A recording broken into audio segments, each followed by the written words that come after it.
Hey folks, how you doing? Got Sam and I here.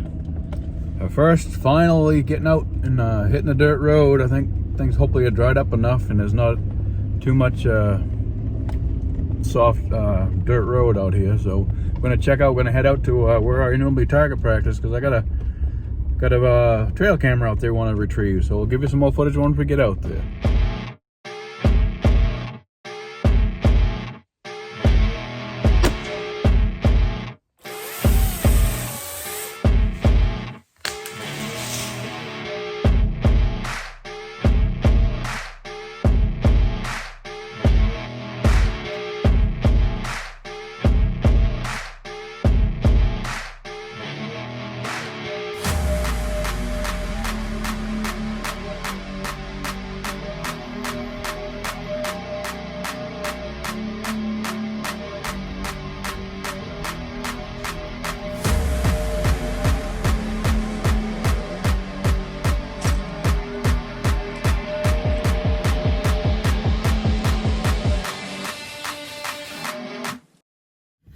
I guess for everybody. Maybe we'll see a deer or something out here.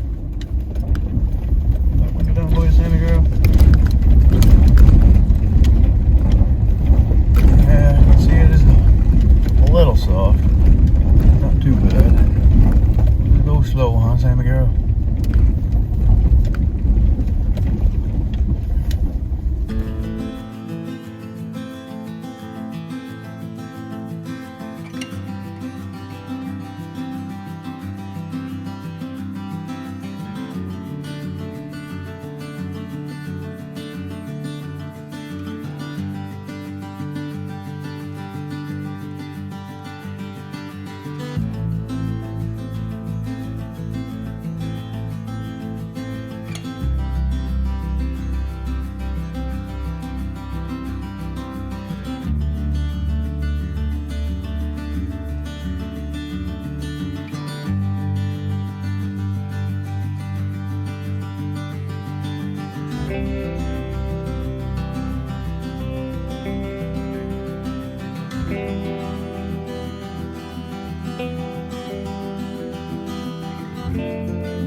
Something at the other end of this hill. We'll see. Crescent Hill. The hill I usually sit face behind me here. Nice straight stretch. I saw it passed up on a doe there on Thanksgiving Day. The only deer I saw they passed up on during the hunting season last year. I'm just hoping there was a buck behind her, but wasn't to be. That's how you gotta hunt sometimes.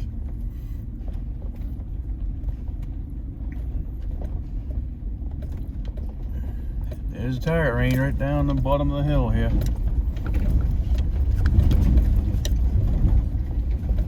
Just wanted to see what's out here, so I need to bring some guns out and do some shooting, but I gotta make sure there's stuff I can hang the targets on before I come here without something. Usually there's some logs, so I like to make a little board that I can bring back and forth. Yeah, we always have something.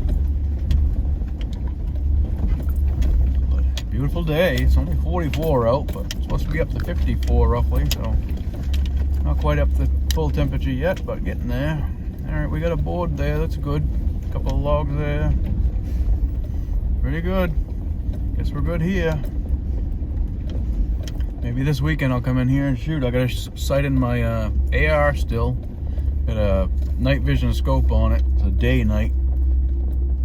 It's not a thermal, but the regular night vision.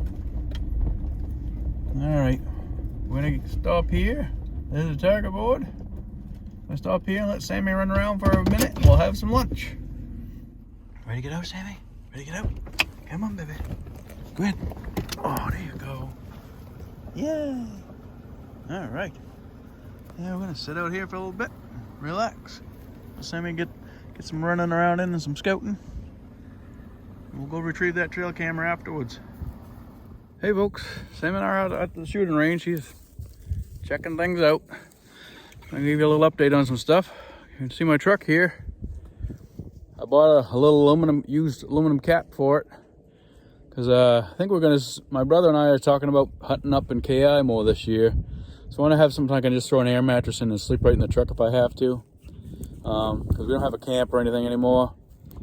So that's just a quick thing. Plus I can keep my wheelchair in there without getting soaked anymore, and I can throw extra, stuff in there. The only problem I have now is going to camp. I have no way to take my four-wheeler there, so I do have my sister's boyfriend has a trailer he's going to let me borrow. I have to grab that sometime, and then I can have the trailer to put the ATV on. That'll help me with a lot more room in that truck. She's getting old, but she's doing all right so far, so gotta keep it. I can't afford to buy anything new nowadays. But anyway, if you can see on the back of that thing right there, Sammy and I got a little lunch we're gonna have, a little tailgate lunch out here in the woods at the target range anyway, and then we'll head on back towards the road, the main dirt road, and retrieve a trail camera, and hopefully I'll have some photos on that. But I don't know, that's that, can't remember what brand that trail camera, I think it's a stealth trail camera, and sometimes I'll set that out and it won't take any pictures. So hopefully it didn't do that, because it's been out there for probably 3 months or so. So we'll see. Get you some more footage in a little bit. Picked up some chicken, some crunchy salad, decent juice, and a payday for a snack. Sammy already had 2 treats, but I'll feed her some chicken. I won't give her obviously no bones or anything, just some meat and cartilage. I always give her the meat and the cartilage. She likes eating the cartilage off the bones, huh? Daddy just takes them off for you. We'll do some walking around here. I'll do wheeling. I'm in the wheelchair right now. But we're gonna sit at the table here and have some grub for lunch. Well, we're down there. I usually park my truck right in here and then shoot down that way for the 100-yard range. Just trying to see how everything is. So I can come out here in another couple of days. I have to trim up some this small brush out of the way. Sammy's running around everywhere. I got my 357 on my lap in case something comes out. She seems awful squirrely here for some reason. I don't know if she smells coyotes or a moose out here or what, but she seems to be concerned for something. So I carry the pistol. I'm in the wheelchair, so I obviously can't run. You can't run with crutches anyway, so whatever. We'll have to drive back down that way to go retrieve the camera, cell camera. Not cell camera, it's just a regular trail camera. And I'll have to use crutches for that. But certainly nice to get outside and check out some of these old hunting grounds, see how things are going. Not seeing a lot of tracks or anything, haven't seen many animals either, but as we're out here, I really want to get that AR, the 223 or 5.56 sighted in. And have that all ready and do some coyote hunting. Try it out for night hunting. I've not tried that. I did buy a night permit, so no sense of buying one if you're not going to use it. See how that works out. Well, we're going to head back towards the truck. Sam and I inside the cap. Getting around the sun for a little bit. Just finished all of our chicken and the salad. Now we'll just chillaxing for a minute before we head back the other way to retrieve that trail camera. Wheelchair right there. It's getting warm out, not too bad. Right in the low 50s probably. We'll take it. Take that with the sun any day. Jumping off there, lady? You gonna get down, baby? There's Sammy. Oh, parking right there. Moose, pull that up. Game trail right there. That's the direction we're going. Down in through there in that corner, and we'll retrieve that trail camera. Ready, Sammy girl? Let's go get that trail cam, okay? Good girl. Well, that's where I'm coming from. This was the trail last fall, right after deer season, where I come out here and there's still snow on the ground, but there's a beat trail coming through here. One wise off that direction. The main one goes this way, up on that hill there. My trail camera's down on top of that hill to the left. Over watching that. There's another trail crossing over down there. So we're heading there. Sammy's And my loyal companion as always, huh, Sammy girl? Good girl. Another sign of the moose through here. There's a lot of moose signs through here, so hopefully we don't run into one of those. I do have my 357, but I don't want to shoot anything unless I absolutely, positively, absolutely have to, which I do not want to do. We're almost there. Another 100 yards. Whew, Sammy and I just got back to the truck. She's pretty tired. She's running around everywhere. Huh, Sam? Well, I got that camera ahead. Yeah, it actually must have worked, because here she is, a stealth camera. Had 875 pictures, so sure, 2/3 of those will probably wind, though I took down all the small stuff in front of it.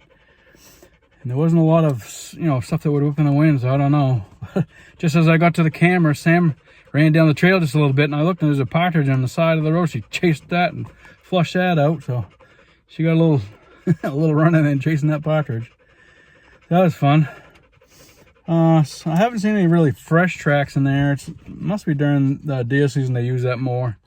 I mean, it's definitely still trampled down. There's still moose sign and stuff in there, so I'm really curious to see what's on that trail camera, that SD card, and I'll show you what we got when I get home. Hey guys, just gotta give you a little update on that camera before I show you all the photos. There was 872 pictures on it. The problem is when I was putting that camera up, it's one of those cameras that has all the batteries on one side exposed on the door. It's not one of those ones you would stick a tray in it.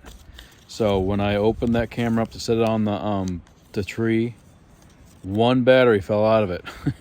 So I picked it up and put it back in there, and it come on, so I figured everything was fine, and I forgot when that short, I don't know, it was 30 seconds that battery is out, the clock went blank, the dates went blank, so none of the times on the camera are right, none of the dates are right on it, the time isn't right on it. So that kind of screwed up that. I mean, I still got all the pictures so I can at least see what's out there, but I don't know what times they were there and stuff like that. Had a few coyotes out there chasing deer. Rabbits were on there. The porcupine was out there. I did have one buck, but he was walking through the trees a little bit, so I couldn't get a really good glimpse at his rack that well, but it was at least just one, unless obviously through the winter when he dropped his antlers, he could have been going through, and he could have been there then too. Another problem was a lot of the deer coming from the right going to the left. The camera would catch them right as they're coming in, and then you wouldn't see any more.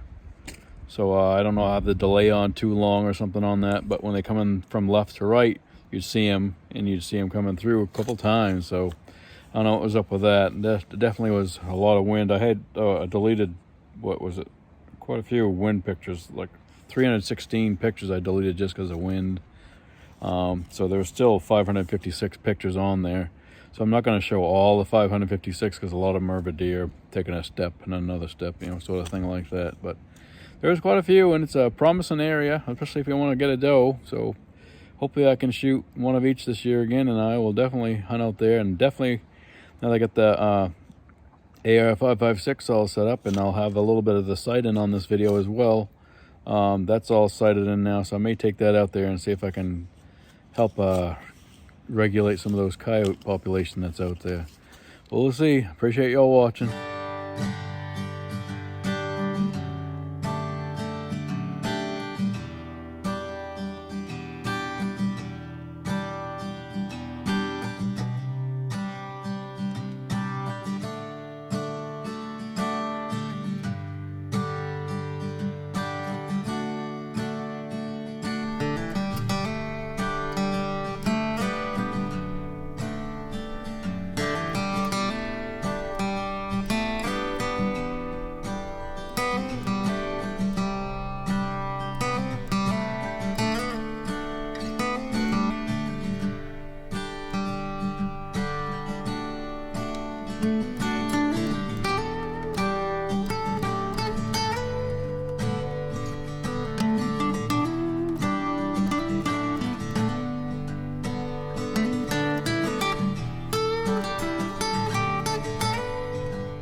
here getting bear bait. We got a couple. Yes, we do. Good start, anyway. Gang, look at all these tree stands over here.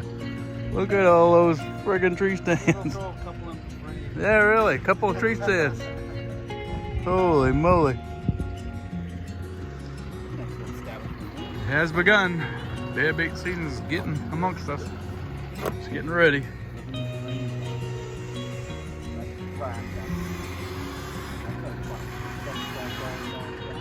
Howdy folks, how are ya? I'm out at our target range at the house. You can see over here. I'm getting ready to finally sight in my AR-15. It's a 5.56 caliber.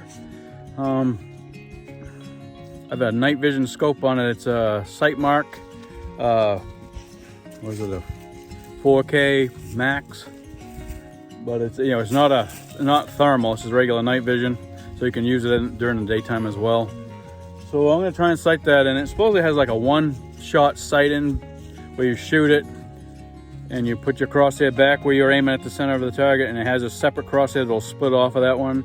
And you bring that crosshair to where the shot went, then you hit a button and it sends your reassigns that. So that'll be where your second shot should go. So we'll try that. Hopefully it works out all right.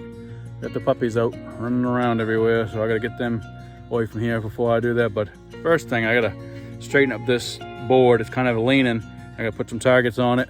Then I'll get back there. I'm gonna shoot this 5.56 at 50 yards. I have to probably shoot a little bit closer the first time around, but it suggests, in my book, it shows 5.56 out to 300 yards. It's probably better to sight it in at 50 yards than it is 100. Kind of doesn't make sense if you think about it, but you look at the chart and it kind of makes sense when you look at that ballistics chart. So that's what I'm going to do. I don't plan on ever shooting really past 300 with this. I have my Creedmoor shooting 95 grains for longer range varmint and hunting if I get into any of that stuff. But in Maine around here, it's kind of hard to find 300 yards, especially where I live. So I'll get this thing taken care of and put the targets on it, and I'll get you some more footage in a minute. Hey folks, just did a 5-round group down there. I was actually hedging my bet and trying to shoot from 50 yards instead of going closer, and I did have the bullet go down to the right, but at least it was on the target, so I got that dialed in. And I meant to use my cheaper bullets to sight in. I didn't realize I'd grabbed the more expensive ones. I'm using these Sierra right here, and the AR, $40 a box for these things, 64 grains for varmints. And did pretty good with the shooting. I'm going to try a 3-shot group now at the other target now, and I'll show you what I did. I'm sorry I forgot. All my haste of trying to get all this stuff ready and stuff, I forgot to video part of this footage. So I'll show you down at the target when I take this next 3-shot group. Here's my Ruger MPR with my SightMark Wraith on it. Got a nice rifle, shoots pretty good. It's got a suppressor on it. Not a suppressor, but a muzzle brake. In Maine, if you hunt coyotes or hunt anything, you're only allowed to have 5 rounds in the magazine, so I have a 5-round magazine in there right now. Comes with these decent grips and stuff already on it. I was going to use my lead sled, but it's sitting in this chair. It's too low, so this lead sled was too high, and I did all the adjustments I could on that lead sled, and I still couldn't get exactly on the targets down there. So, and me being disabled, have to wear braces and walk with crutches and stuff. If you can tell, this ground is not flat level anywhere, so it's a true pain in the royal rear end for me to walk in it and try and get set up. The table is kind of crooked, the chair is kind of crooked. I should have went in target practice where I was, but you know, we're down out in the woods where I usually go, where it's all level, but I just don't have the gas money to drive all the way out there. It takes a while to get out there. So I may do with this, but I'll go show you my my sight-ins here, and I'll see how I did. Okay, this is my first target. As you can see, that shot to the bottom right there near the other diamond, that was my first shot. Then I did the 1-shot 0, which separated my red crosshair, which stays on the red target line, and it moves a white crosshair back and forth. And I had to move the white crosshair to hit where the shot went. Then you hit the enter button and it automatically sets the scope to that section. So that was a 5-shot group. And then this target over here was my 3-shot. The first one I did a little flinch on it, on to the right there. As you can see, I had my rifle resting on the what is it called, the pistol grip part. It was kind of teetering, so I decided to stop doing that, and I put the rest of the barrel itself on my my earphones case, and I was able to put those two shots pretty close to each other right there, nicely, right up and down from each other. So that is not a bad sight in. It should be fine for coyote hunting. I mean, that's within half an inch, that MOA, that second shot, without that flyer, obviously. And I definitely know I felt the flyer. I was wobbling all over the place. That table's not flat. The chair's not flat. And that gun was moving back and forth slightly, and I was trying to just squeeze it off the shot. You know, when it went by the zone, what I should never have done, especially sighting in something. But now, she's doing well. I know it's hard for you to tell with the video set up here, but you see that chair is kind of up in the air on the backside, lower down, and the ground is not level anywhere. Slopes uphill going this way. You can see there, and it's hard to show you with the camera, but it's a pain in the rear end. But from here down to there was a 50.3 yards from here. Yeah, it was 50.3 yards. And I'll show you the graph on my in my book why you should sight it in at 50 yards if you don't plan on shooting any further than 300. There's the gun. Did well. Here's an AR case that I bought. It has these shoulder straps if you want to carry it on your shoulders. You open it up. It has two compartments. You can put two ARs in here. There's this divider. And my other one here. Yeah, my only one so far. And on this side it has these small pockets. This is a lot like the Savior, pretty much the same thing. And it has this other compartment here you can open up. This has these pockets on the sides here, and these loops for putting stuff in. And this compartment here, you open that up. And he's got these things for pistols. You can put pistols in there. They're velcroed in, and you got these pulleys to open them up. It's got one compartment right here that open up this way. Put stuff in this way. And this one is a bigger compartment. You zip off the top and stuff stuff in that way. It's pretty handy. Good quality stuff. All kinds of straps to hold on to things. In this case, I like the camo too. Some of them are just black and tan and green and stuff, but I like the camo stuff. Well, all sighted in now. I can get ready to go coyote hunting. All night hunt ready. Hopefully we'll have some videos on that sometime soon. I also want to show you that these zippers have a little hole thing through them when you zip them together, so you can put padlock in there too to, you know, keep them from people breaking into them too easily anyway.